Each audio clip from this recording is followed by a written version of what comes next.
I'm Ryan Shea, the new principal at Dartmouth High School, a proud graduate of the class of 2001, and I'm really excited to get started here.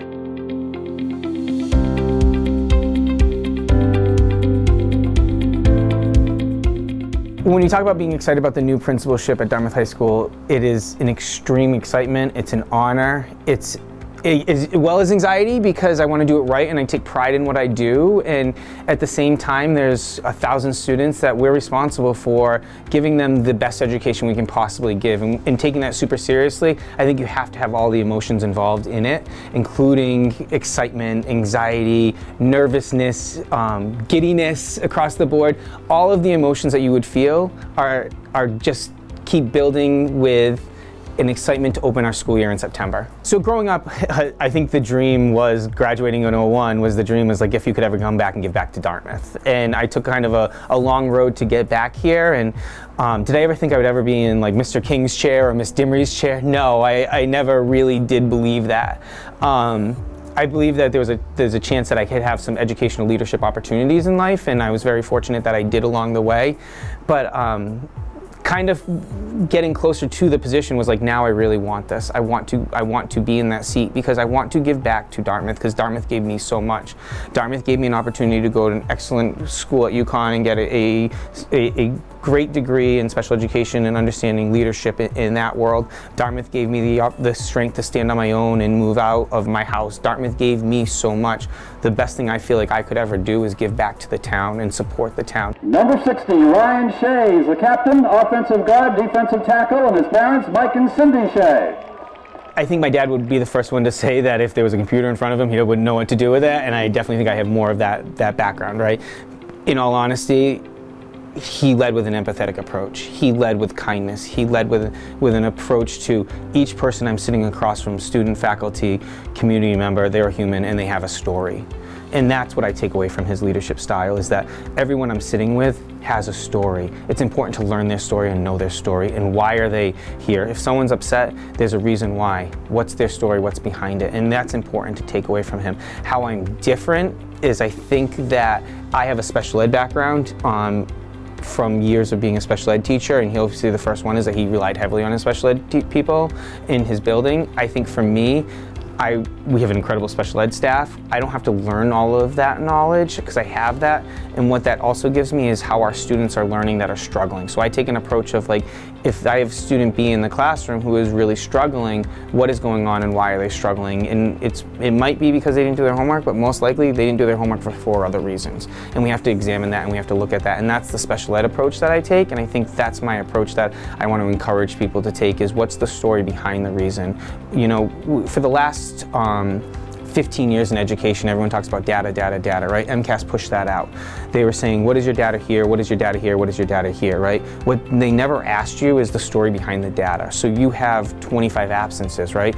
The first assumption is that your parents don't care enough about education. That's what the data tells you. What we tell you is that you have 25 absences and you have a sick parent at home, or you're sick, or you're fighting something. We look at it from that nature of the lens, and I think that's a really big approach for us and a curve that we're trying to take. And I know DESE, which is Department of Elementary and Secondary Ed, would not be super happy of me saying that, but I think it's really important that each number has a reason behind it, and we have to look at what that true reason means. And it's not just a number, it's not just a kid's MCAS score, it's not just a kid's attendance, it's not just kids' an AP score. There's so much more behind that story, and I think one of the roles that we are taking on as an admin team is unveiling those stories. And then when you unveil the stories, what do you do with that story? And that's the next step. Okay, so we now have to support you as a learner, and we have to get you to the point of being able to come into school with a clear mind and ready to be focused. So walking in the building every day, I get 2 visual reminders every day. You pass by the Carlin Lynch Activity Center, and you pass by a plaque of Mr. King. Coach Lynch was my football coach. I was lucky enough to play under him. I was one of the last generations to play under him.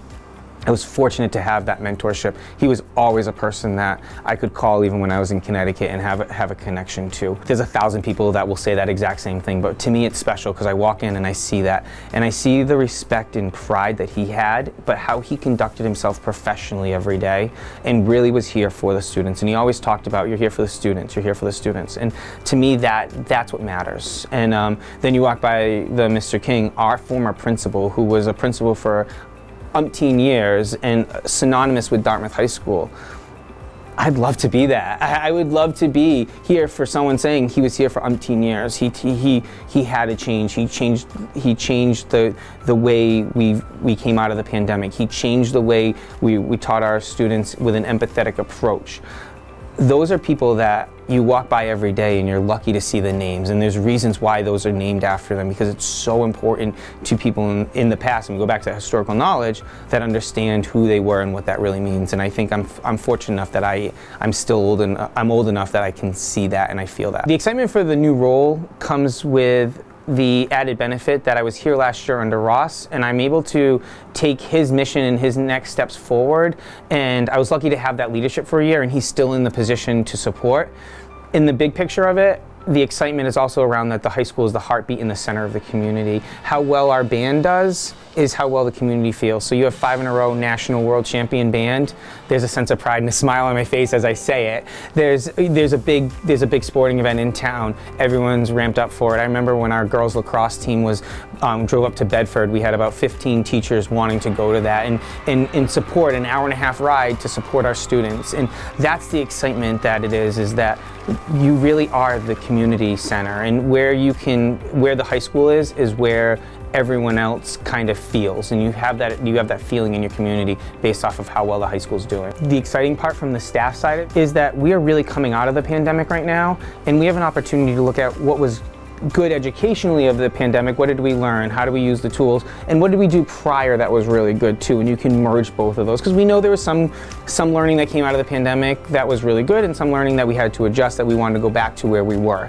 We've had our staff come in on Tuesdays, and we're getting a mass amount of staff that come in to talk about issues and talk about how we can adjust and how we can support the school and how we can go forward. There's a level of excitement in our building, and I know I've used that word a few times, but you can just feel it in the air of like, we're ready to go and hit the ground running in September and provide that quality education that we keep talking about, right? Our motto, quality education for all. That's where we want to keep focusing on and building from there, so you feel that excitement. One Dartmouth has been our motto this year coming forward. I think, again, and I don't want to focus on the pandemic too much, but coming out of the pandemic, I think we all kind of got put in our little corners. And what we have to do is we have to come back together. You know, we were put in corners for reasons. You had to be 6 feet apart, or you couldn't eat lunch with other people, and you really had to be kind of off to the side. And what my goal this year is, the student body, the faculty, the community, is we are one Dartmouth. We are one Dartmouth High School. And again, going back to the heartbeat of the community, if you are the heartbeat of the community, that takes everyone. I am not going to be the smartest person in a room, nor is, if there are 10 people in there, nor is anyone going to be smarter than the 10 people at the table. So the more people we have at the table, more stakeholders, more conversations we have, the better opportunity and education we're going to provide our youth and our students in this community. So being a former graduate, and you look at who has been at Dartmouth High when I was there, you have a bunch of teachers. Actually, the math department probably has 4 teachers. You have some other teachers in our unified arts section. I will say, over the last year as an AP, I used Mike Martin as a mentor to me, and because he's been here probably one of the longer roles, he understands how the building operates and how it works. He understands student learning and student needs. I will say I have an admin team that has really strengths in all of that too, like Rachel, our associate, Bridget, our director of guidance. They are all excellent. They weren't here when I was here as a student, but they've been here long enough that they know the historical background. We have a new teacher, new assistant principal, Graham, who's really going to take that initiative too, and we're going to mentor him with supports that if people have had knowledge of the past, because I think it's really important to understand the history of every building that you've ever been in, and it's really important to understand like the difference between like Russell's Mills and Bakerville Road, or where Division Road is and what that means, right? I think it's really important to understand the community you're working in and what makes the community you work in special. And when you're talking to people, you can say, oh yeah, I know where that house is, or I know where that is, and you build that innate trust right away. When we talk about challenges in this role and what I think are going to be my challenges, and I'm sure I'm going to forget about 7 challenges, because there's going to be things that always surprise you. At my old school, our well ran dry. Who would have ever thought a well would run dry? And I had to learn about like what fracking water does as opposed to oil, and it ended up being a great lesson for our science students. But at the same time, some of the curveballs are the hard part. How do you respond to a curveball, and what do you do in that moment? It's always a fun challenge at times in problem solving and activating those neurons that you haven't activated in a long time. The other part is sometimes you have to make choices that are hard. And as long as you can make the choice that's right and ethical and kind, I think I can live with that. And I know I can live with that. And even if they're hard, I'm coming from an approach of I want everyone to grow and become better. But I know also it's not going to make everyone happy, because as humans, we're all completely different. But I hope people understand that we, and I say we because my admin team, and when I talk about making decisions, it's not just me, it's my admin team and it's the people around me that I conference with and talk with. We are coming from a lens of what is best for our student body. When I came to Dartmouth High School, my family said to me, you have two options. You can work or you can do a sport. And you can be if you're not involved in a sport in one season, you're working. Well, I wanted to be involved in sports. So I was a 3-sport athlete. I worked really hard in being a 3-sport athlete, captain of the football team, captain of the track team. I think those were really important for me. That's what my body needed. Riley handles it, he's got to have it blocked. And following And the ball is in the end zone and the Indians recover it. Ryan Shea. And that's senior captain Ryan Shea. And someone who needs to release a lot of energy, that's what worked for me. In the bigger scheme of things, all I care for our student body is that they're involved in something. If you turned around the screen, you'll see a sign that says sign up for something, right? That's going to be one of our messages to students. Please just sign up for something. We have 40 clubs and activities, and we have 63% of our student body involved. And with that, that number needs to be higher. That number absolutely needs to be higher, because what we know is the more involved you're in your school, the more academically successful you're going to be, the more socially successful you're going to be, the happier you are. And if everyone's happy, they're coming to school every day, we're in a good space. So my goal, personal goal, is everyone gets involved in the club, activity, sports. We also are extremely fortunate to have the world's greatest band. And I can literally say that sentence, world's greatest band, because they are 5 times in a row world champions. Therefore, world's greatest band. So we have an opportunity for our student body to be part of something incredibly special if sports and clubs are not their other thing. The other thing we tell our students all the time is, if there's not a club that you're interested in, start one. Sign up, create one. Get 10 friends and I'll get you an advisor. And we signed up 4 clubs last year. We created 4 new clubs, including one called Girls Who Code. So we had a teacher and a student who were pushing, like, we really want more girls involved in coding. So we have this club that's Girls Who Code. It's a nationally sponsored club. They get a bunch of opportunities to show how talented they are, and then you feel connected to your school. And again, the more connected to your school is, the more successful you are personally going to be. The more connected you are to your school, the better resume you have. And I'm not just saying for college, I'm saying for opportunities outside of high school, opportunities for job placement, opportunities for many, many, many areas of growth as an individual. The other part about it, the beautiful part about that, all of that is you get to learn what you're interested in or not. And I'm sitting next to you, Chad, who took DCTV as a student, and that changed your career path.